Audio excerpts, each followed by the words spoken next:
Panorama group, जो सोचता है वो करता है। आपके अपने सपनों का आशियाना। मुख्यमंत्री नीतीश कुमार के बाद जदयू का अगला राष्ट्रीय अध्यक्ष आखिर कौन होगा? क्या फिर से नीतीश कुमार या फिर निशांत या फिर कोई और? आपको बता दें कि राज्यसभा चुनाव को लेकर कल जो नतीजे आए, उस जीत का जश्न जो है पूरे एनडीए के लोगों के द्वारा धूमधाम से मनाया गया। अब ऐसे में अगर हम आपको बताएं तो जेडीयू के राष्ट्रीय अध्यक्ष जो चुनाव होने वाले हैं उसको लेकर तारीखों का ऐलान कर दिया गया है, जिसके बाद ये बड़ा सवाल है कि आखिर अगला राष्ट्रीय अध्यक्ष जनता दल यूनाइटेड का कौन होगा? नीतीश कुमार होंगे, निशांत कुमार होंगे या फिर कोई नया चेहरा है वो होगा? तो क्या है पूरी खबर, चलिए हम आपको बताते हैं।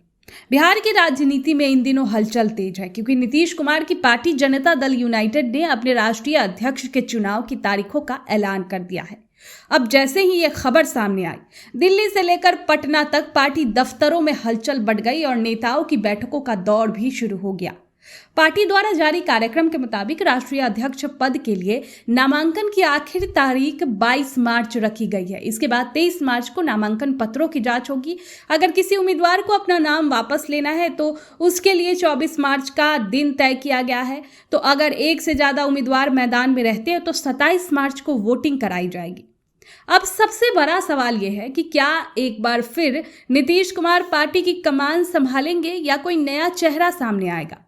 पार्टी के अंदर की बात करें तो ज्यादातर नेताओं का मानना है कि मौजूदा हालात में नीतीश कुमार ही सबसे मजबूत और स्वीकार्य नेता है। उन्होंने 29 दिसंबर 2023 को अध्यक्ष पद संभालने के बाद पार्टी को एकजुट रखने में बड़ी भूमिका निभाई। ऐसे में ये लगभग तय माना जा रहा है कि अगर 24 मार्च तक सिर्फ एक ही नामांकन आता है तो उसी दिन उन्हें फिर से निर्विरोध अध्यक्ष घोषित कर दिया जाएगा।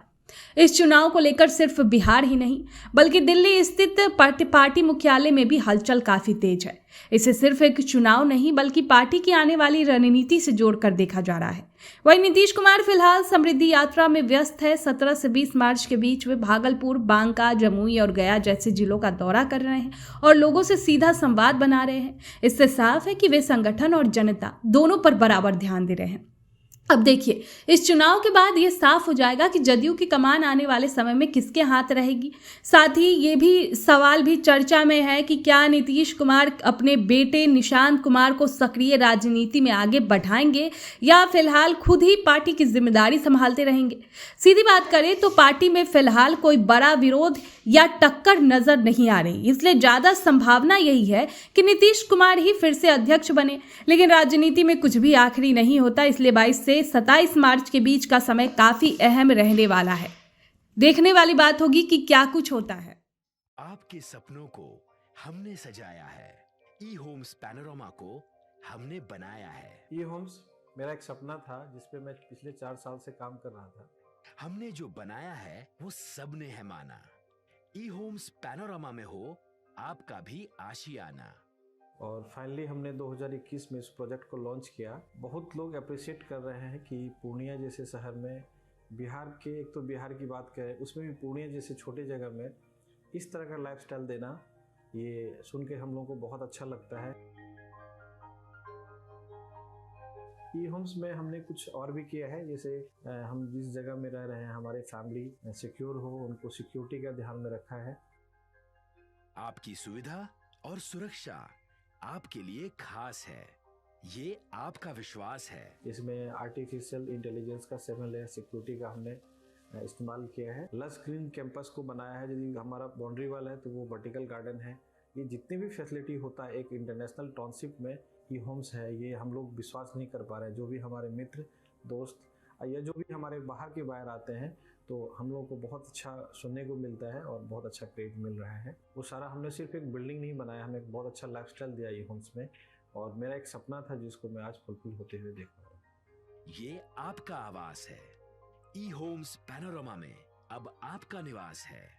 ई Homes Panorama, luxurious lifestyle redefined. Panorama group, जो सोचता है वो करता है। अगर ये वीडियो पसंद आई और वह बिहार के राजनीति और बिहारियत से सरोकार रखेनी तो सब्सक्राइब बटन दबा के चैनल के सब्सक्राइब कर ली। ओजे एगो घंटी बा, ओकरा बटन दबा देला से कुल सटीक और मारक खबर रुआ मुफ्त में मिल जाई। अगर रुआ पत्रकारिता के हमनी के नया प्रयोग में सहयोग कर चाहतानी तो ज्वाइन बटन दबा दी। पेटीएम नंबर नोट कर ली 9386816700।